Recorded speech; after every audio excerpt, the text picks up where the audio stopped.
Okay, welcome everyone. I'm just going to mute the new participants that are coming in. Just a reminder to stay on mute for most of the call if you can, and we'll have time to unmute and ask questions at the end. Welcome, thanks for taking the time wherever you are, whether it's Saturday morning or a different time zone for today's call.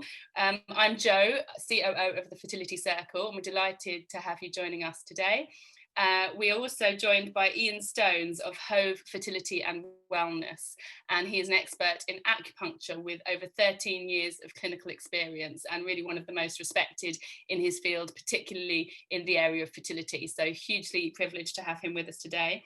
He's one of the UK's leading experts across fertility and wellness, and has a unique system of programs and treatments, and he works with men and women to take the stress out of trying to conceive, and complementing that with lifestyle and dietary changes to help couples achieve optimal health and enhance their natural fertility. I just admit one new joiner. Ian's passionate about offering bespoke personalised support to couples and who are facing challenges around their fertility journey, whether they're just starting out or for some people much further along. I'm just going to mute the new arrival, there we go. And he's especially interested in helping men actually, which are often a neglected part of the fertility journey. So he's very open to questions, and I'm sure we'll share more about that in the presentation. So yeah, not much for me to add in this session. Really delighted just to hear from Ian and all his expertise, and we do have a chat channel on the which you can bring up if you as any questions arise. You can post them there and we'll address them at the end, or at the end you can unmute yourselves and we can have a more of a discussion. Also, we are recording this call and it will be available in our playback section underneath our events on the app. If you have not registered for this event through the Fertility Circle app, please do private message me your email address so that we can extend an offer from Ian and some free materials and resources to you after the event. If you haven't signed up on the app, we won't have your email address to do that. And feel free, please, to go to the App Store and download our free app and for that as well. And if you've got any questions, you can private message me and I will address those. So enough from me, over to Ian, who's going to talk to us about acupuncture and fertility. Brilliant. Thank you, Jo. Awesome introduction. It's always nice when somebody reads something else out about you. It's like, oh, well, that sounds really good. Thanks. So, yeah, that's great. And thanks for joining us this Saturday morning. I must admit, I'm feeling a bit kind of bleary-eyed. It takes me a little while to get going in the morning, so I'm not sure why I chose this time, but here we are. So rather than it just being you staring at me chatting, I've put together some slides, so at least we've got those to look at. So let me just get that set up. One thing us practitioners are good at is looking after people. One thing we're not good at is technical stuff. So let's see how I get on here.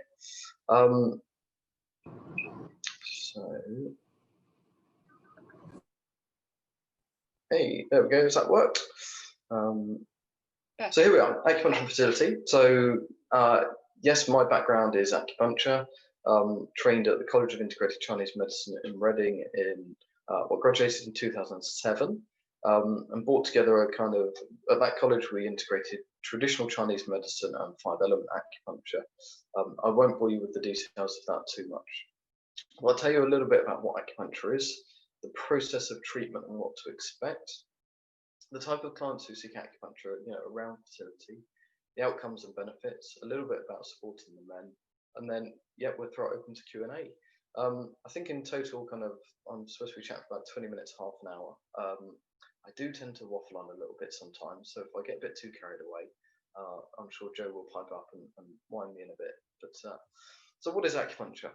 So it dates back a good couple of thousand years, and I love this picture, kind of a load of Stone Age men throwing spears at the woolly mammoth, and he says, "Oh, my neck feels better," and that kind of is how it started. Not with woolly mammoths, but I believe it's with soldiers during the war that were getting hit by arrows, and the Chinese doctors found that different ailments were getting affected depending on where these people were getting hit, and that was how it was born and developed, and it's been going thousands of years. So I want to see, hopefully this will work. I did try this the other day.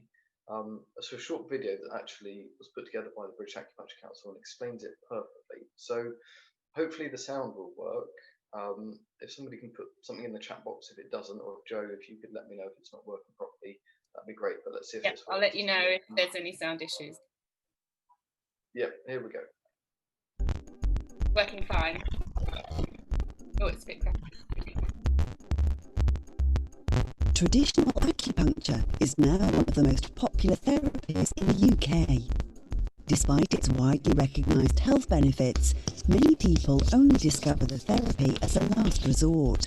Rooted in over 2,000 years of history and backed by evidence-based research, traditional acupuncture is used to treat a wide range of both physical and emotional conditions. The therapy is based on the meridian system and the balance and flow of energy known as qi. Energy flows in lines called meridians up and down the body, just like the electrical circuits in a house. It is believed that illness and pain occur when the meridians become unbalanced or blocked, and so the energy can no longer flow freely.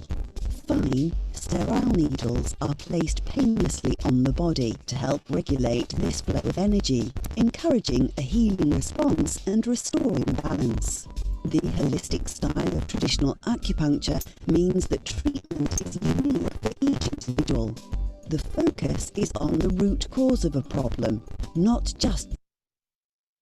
Oh, sorry, I accidentally paused it.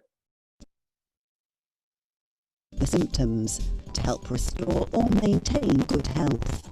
This system of healthcare is practiced by members of the British Acupuncture Council, who must each undertake a minimum of 3 years training at degree level, meeting World Health Organization standards. Practitioners have a comprehensive understanding of modern health complaints, as training covers extensive Western medical theory. If you're searching for an acupuncturist, make sure you research your practitioner first to guarantee safety, professionalism and a high standard of care. Visit the British Acupuncture Council's website, www.acupuncture.org.uk. There we go. So I couldn't have explained it much better myself. So ultimately, Chinese medicine and acupuncture is all about balance. I think what's important to remember and from that video is that concept of, we're talking about the body in a very different way. We talk about this kind of flow of energy. We talk about the way the organs function, which is very different to how Western medicine talks about the organs. And that illness is a result of that system not working properly. It's a result of imbalances within the body, which is very different to how kind of Western medicine looks at the body. And it's very different to kind of physiotherapy, osteopathy, chiropractic practices, where they might use what's actually called dry needling, but some people then experience that as acupuncture. And, quite often I hear from clients, oh yeah, I've had acupuncture before. My physio did it on my knee. And well, that's very different to traditional acupuncture, because traditional acupuncture is about the whole body. It's about the whole system. And it's about creating that balancing system to create wellness and good health. So they're very different models. And traditional Chinese medicine is based in that kind of theory of yin and yang and the flow of energy, and understanding that in relation to the body and how it works. So when a client comes to see me, there's a process that I go through, and each acupuncturist will do things differently. We all have our own personal approach. We all have our own kind of professional differences, and that's what makes it so wonderful. Actually, is that we're all individuals. We all have our own take on stuff. So this is the system I use. Other practitioners will probably follow a similar system, but they may not have titled it like this. So when somebody first comes to see me, the first thing to do is identify what's going on, and we do that through a really comprehensive case history. And I'll tell you a little bit about what's included in that in a minute. But once you've identified what's going on, you're looking for those imbalances. You're looking for where the energy is getting stuck. So when you have those imbalances, you get symptoms. So, if you've got a blockage in a certain organ or a certain area is deficient, then you might get certain symptoms. For example, the digestive system, there's almost always some weakness in the digestive system. And that might show up things like bloating or acid reflux, or it might be something like looser urgent stools. And certainly in relation to fertility and the menstrual cycle for women, we tend to see stuff happening around the digestive system when the period starts, because there's a real shift in energy. So it's little signs like that that we're looking for in the identify stage. Once we've been through that, then we move on to the resolve stage, and that's the kind of treatment plan. That's then choosing those points, as we saw in the video, what are the points that we need to use to influence and change that energy? Where are the blockages? Where are the deficiencies? So that we can get the system moving as healthily and balanced as possible. It's a bit like fine-tuning an engine or something like that. It's like, you've got to change the flow of the air, or you've got to get more fuel to the engine. Whatever it is, it's about resolving that. And then once you start resolving the imbalances, people return to better health and stronger health.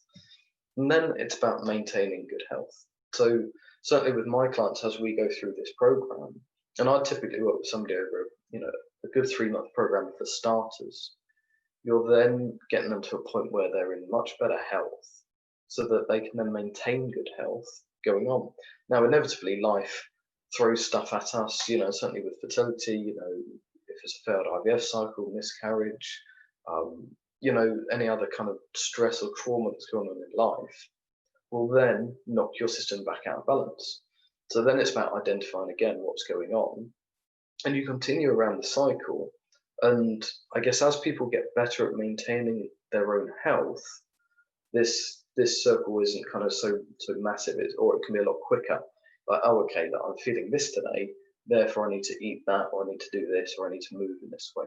So that's what I do. That's the systems I go through with my clients. So in terms of the identify stage, in fact, I did a case history session with a client yesterday on the phone, and she said to me, nobody's asked me this many questions. Not even my GP asks me this much. So a good case history session will take about an hour, maybe even longer, because we will go through every system of the body to try and find out what's going on. So we'll look at your menstrual cycle and your fertility history, look at your sleep patterns, your diet and nutrition, and that is from a Chinese medical perspective as well, because in Chinese medicine, food is medicine. It's one of the first lines of attack, actually, in terms of sorting somebody's energy out. So it's not diet as in you need to go on a diet. It's, okay, what are you eating on a day-to-day basis? How are you eating? When are you eating? And what specific foods are you eating? Because what's right for one person may not be right for another person. We look at your overall energy, work-life balance, what you're doing around exercise, lifestyle, stress, what's the emotional impact? Are you getting headaches? Do you suffer with anxiety? It's honestly the whole remit. There's not much I don't get to know about my clients, because actually the more I know, the more I can help. And I get a lot of clients saying to me, well, I'm not sure if is this too much information? Generally speaking, you can't give too much information to acupuncturists. The more we have, the more we can diagnose and the more we can help you. So once we've done that, we then have a really good picture of where the imbalances lie, where the weaknesses are in the system. So then we move on to the resolve stage of the program. And that's the physical treatment. That's coming in for treatment, so the actual acupuncture.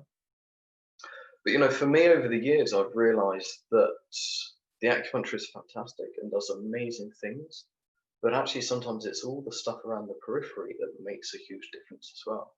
Some lifestyle advice, dietary advice, the emotional support that comes from building a regular kind of contact and relationship with the practitioner. And there's a lot of guidance and advice on next steps for people as well. Certainly, there's a lot of coaching, I think, that goes on, and a lot of emotional support that goes on within the treatment room. That is not, it's not something that people think about when they go to see an acupuncturist or get in touch with an acupuncturist. They don't really think about the wider benefits because they wouldn't know. But within this phase, we're getting to people to think about, how are they managing their energy? How are they managing their work stress? Are they getting to sleep on time? Are they getting the right sleep? Are they doing the right exercise at the right time of the menstrual cycle? Or for the men, what exercise are they doing? Or, what heat are they exposed to? How are they coping with stress? So for example, one of my clients a couple of years ago, she was the go-to friend. She was trying to conceive. She was having to go through IVF with donor sperm because of a male factor. But she was the go-to friend for everybody. So if there was a disaster, if somebody needed a shoulder to cry on, she was the one. And I said to her, I was like, well, where's your time? You're working full time. You're dashing around for your friends. You're stressed. You're tired. And it really made her think. It's like, actually, yeah, you're right. So I kind of said to her, right, you need to block out time for yourself. The acupuncture treatment was some of that time for herself, but actually what she learned to do was say no to people. And her life kind of transformed because she put some boundaries in place, which then brought her stress levels down.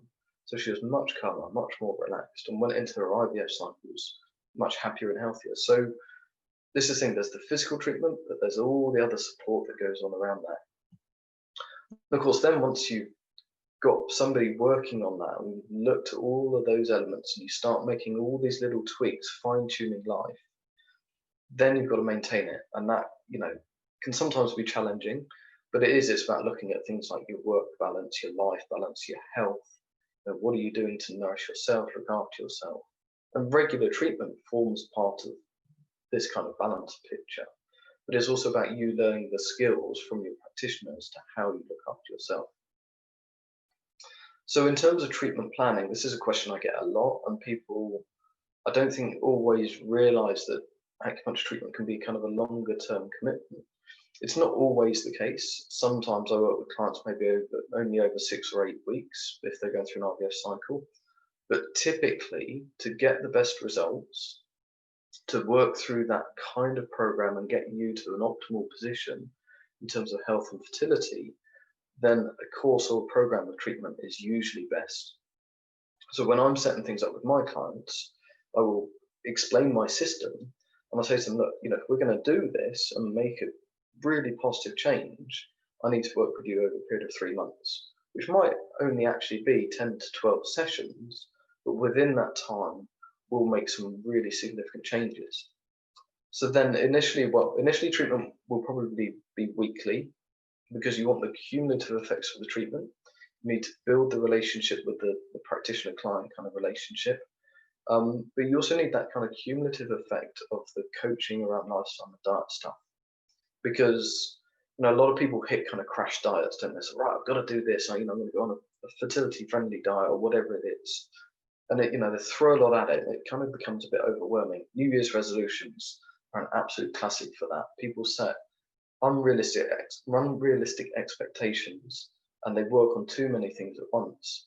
So actually, for me, with my clients, I work with them over a period of time, making very, very small changes that over a longer period of time have a massive effect.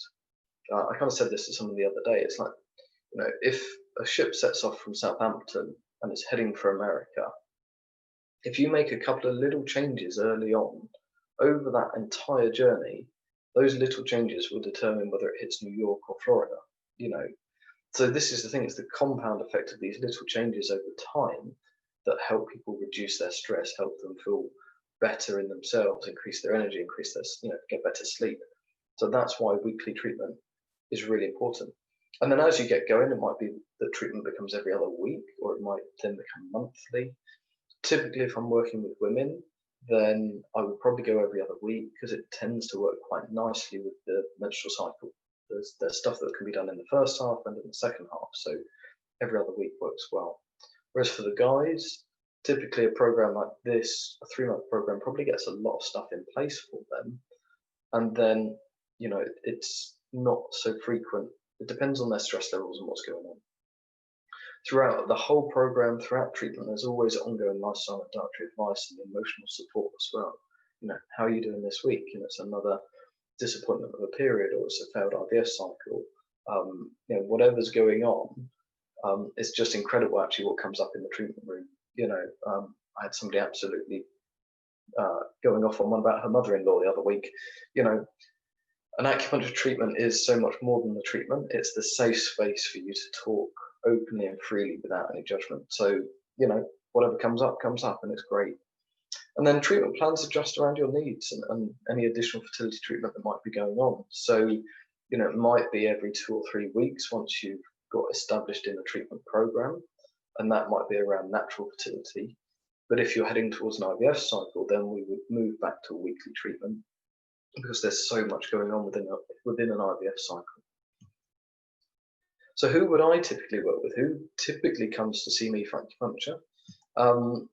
Women and men, typically in their 30s or early 40s. Typically it is mid to late 30s, usually because that's when people are facing more problems, or people have come to trying to conceive a bit later because of career or meeting somebody. So they've usually been trying for some time.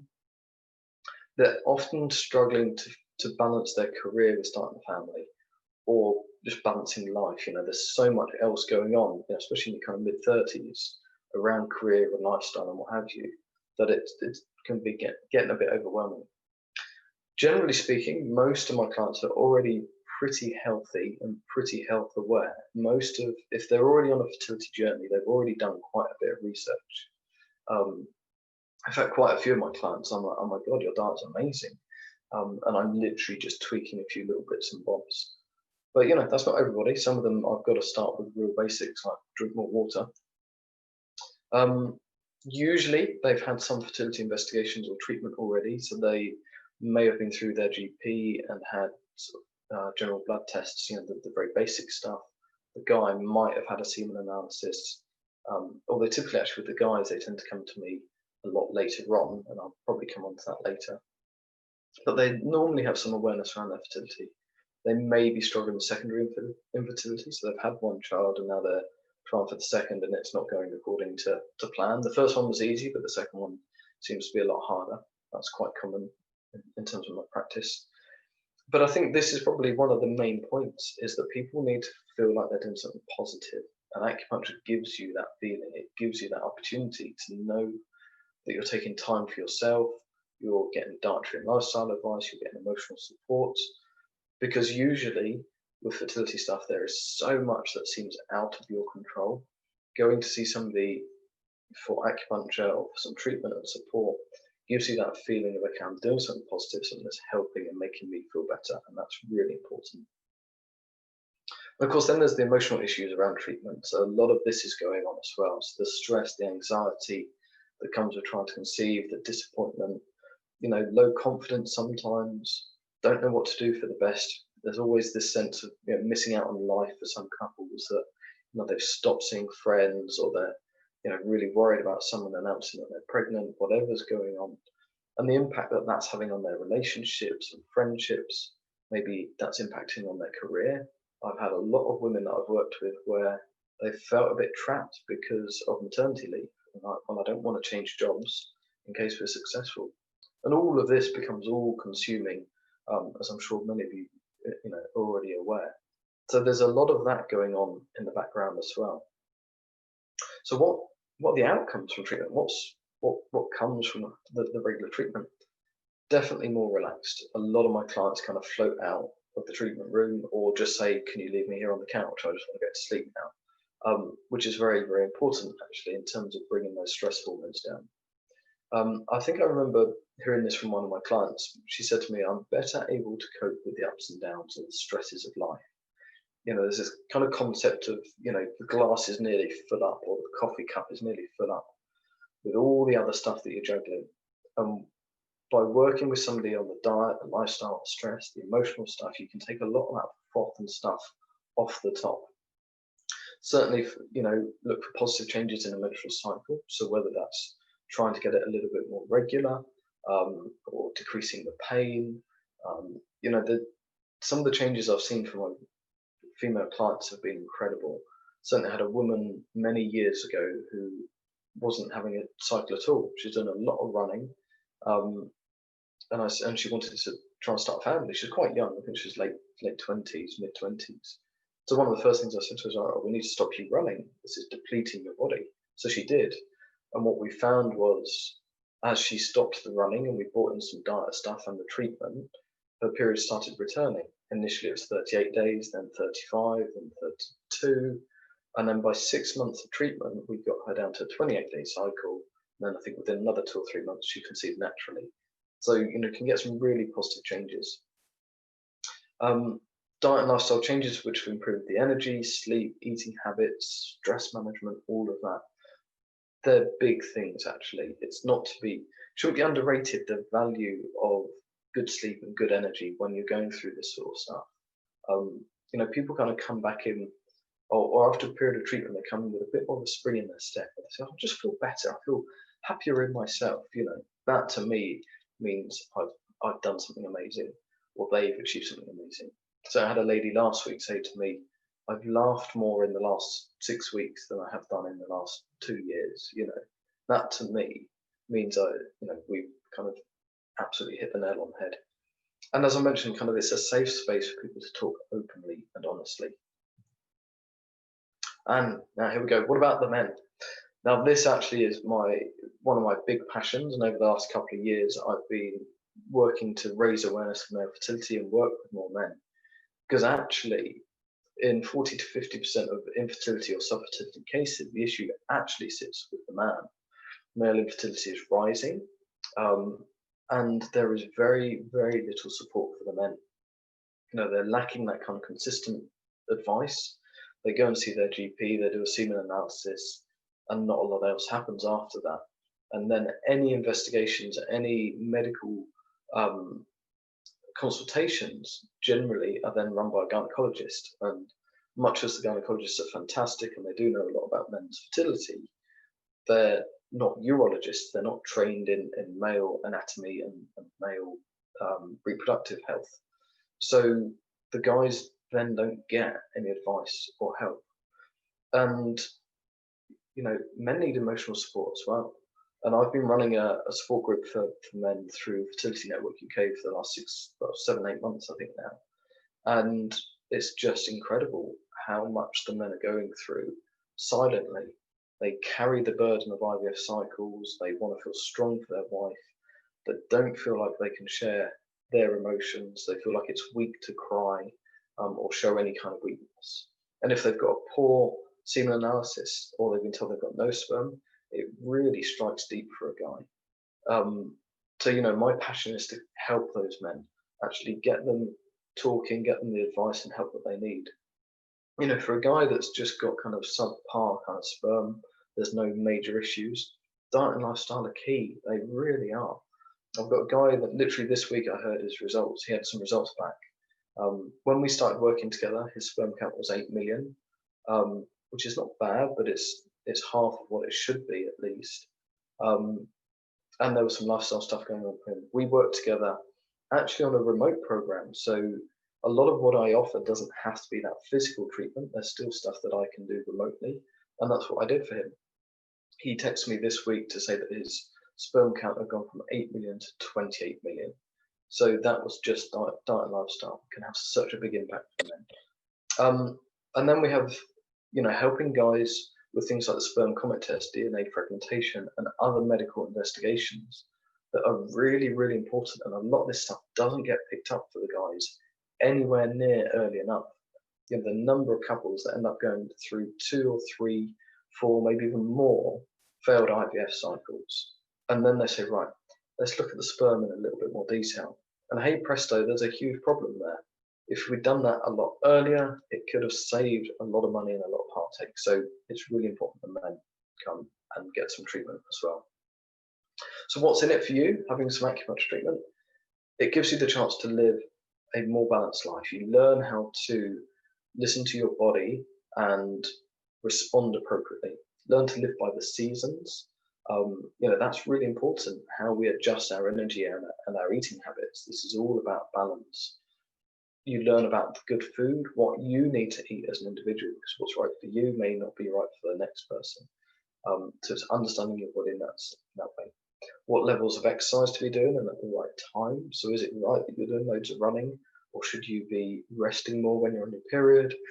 Is there certain exercise that you need to do premenstrually that will help?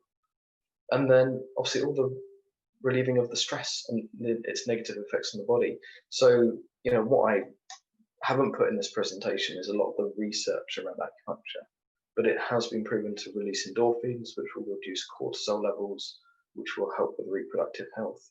It's been proven to increase the blood flow to the uterus, help with, which could potentially help with ovarian quality, and it's been proven to help with pain. So, if you're getting painful periods, things like that. So, you take all of this, it helps you feel more confident, focused, and more in control of your fertility journey. So I'm coming towards the end now. Free stuff. We love free stuff. So I've got a couple of free resources that I'm happy to offer to anyone. I've got a male fertility fact sheet that's available on my website, free to download. It's got all the essential hints and tips for guys. And then I've got a free guided meditation. It's about 17 minutes. Just if you want some downtime and you want something quick, just to take your mind off the stresses and strains, feel free to download that. It's literally free. You can put it on your phone and off you go. And then I just wanted to tell you a little bit about this rather daft campaign that I'm doing. You may have seen it already on the Fertility Circle app.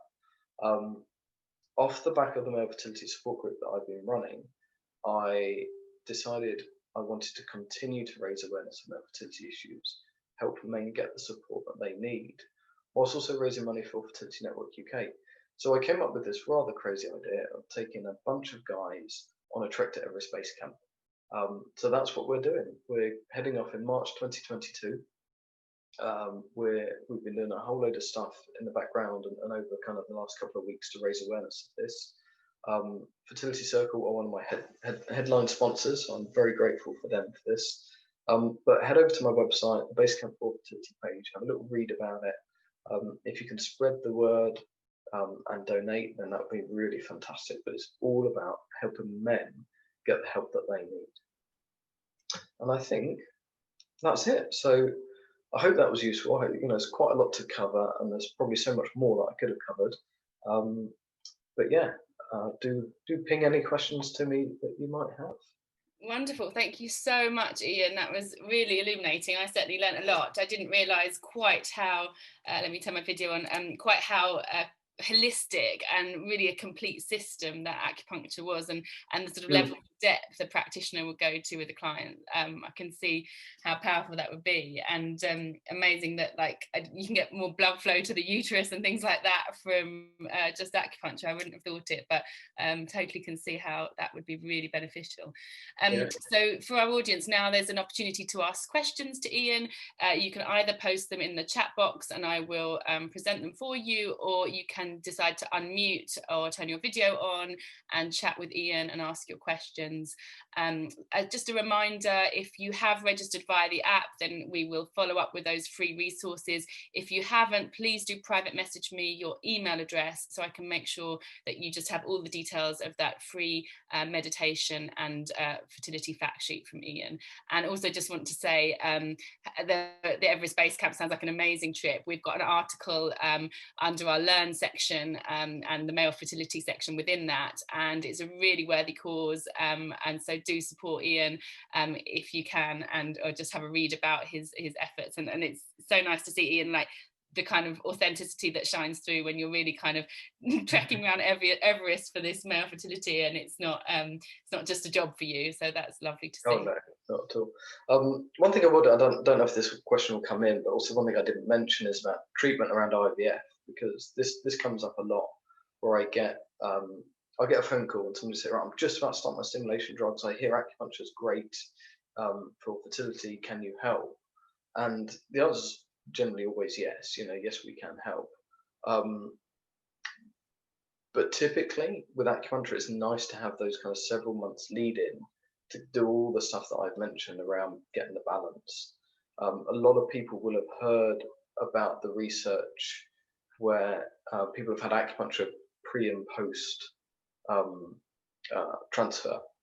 So literally it's acupuncture 20 minutes before transfer and acupuncture 20 minutes after. It was a huge research study, I think it was about 13, 14 years ago, if not longer now. And that shows that those that had the acupuncture had an increased success rate with their IVF. So that's quite often a question that I get on why people tend to come to acupuncture, because they've heard of this research. Now, the problem is that's generally not how most acupuncturists work, because that was done on the Western model, where everybody gets exactly the same treatment. Because if you want to do a randomized control trial, that's how you have to do it. Everyone gets the same treatment, and you have to have all these strict parameters in place. Now, however many people we've got on here, 10, 12, I can almost guarantee that everybody's case will be slightly different. And yes, you can do that pre and post transfer treatment, but it's actually about the regular treatment all the way through a fertility journey that's really, really important. So, if anyone's thinking about acupuncture alongside an IVF journey, I would say yes, definitely, it's really important and can help you massively. But look at it as a slightly longer term treatment rather than just trying to hit the pre and post kind of transfer sort of treatment. Brilliant. That's really helpful. Thank you. Are there any questions? We've not had any in the chat box. Would anyone like to unmute? Has everyone fallen to sleep already? If not, I do have one. Oh, goody. Well, maybe you can go ball rolling. Okay, then. I was just curious, with lockdown and times of COVID, what are the options available to people in terms of accessing acupuncture or the holistic support you mentioned? Yeah, sure. So, like I mentioned, I very quickly developed a whole load of remote programs during the first lockdown, which allowed me to work with clients remotely. So I could still go through that system and still get amazing results. I've had some incredible results with my remote clients just going through that system of lifestyle and diet and exercise and stress and what have you. So yeah, we couldn't practice until about mid-June, late June, and then we're back into kind of careful practice. This lockdown is very different. So we have been allowed to continue to practice because we are providing medical or emotional support, and actually the levels of stress and anxiety that I'm beginning to see in clinic now are much greater than I've seen for a long time. So I think we can provide a really valuable bit of support at the moment for people, especially if they're actually going through fertility treatment. So we're happy to practice. We're ready. And there's a question also from Carla. Slightly different approaches, but she's asking, what is the difference between acupuncture and reflexology, and what are the options for someone that's not keen on needles, or how do you maybe approach that? Good question. Reflexology is fantastic. I'm not a reflexologist, so I can't comment fully on it, but I do know, obviously, its basis is very closely related to Chinese medicine, actually. So yeah, within the acupuncture world, we have these whole microsystem techniques. So a whole series of points just in the ear, just on the stomach, or just on the hand. And reflexology is very similar. So the whole human body is mapped on the foot, or on the feet. Is one. I think there's a difference between the feet. So by massaging certain points, it stimulates certain channels and therefore certain organs, so they can pick up different things through the points on the feet. So it's a really great way, again, of balancing hormones, managing stress, building up a relationship with somebody. So yeah, if needles aren't your thing, then give it a shot. Reflexology is really good, and that will help. There are practitioners out there, acupuncturists, who will just use acupressure. If somebody's not keen on the needles, then you can massage certain points. I've got to be honest, that's not my technique. I mean, I have used it on a couple of clients, but generally, I prefer to use the needles. Or you work remotely and go through all the other stuff, the diet, the lifestyle, etc.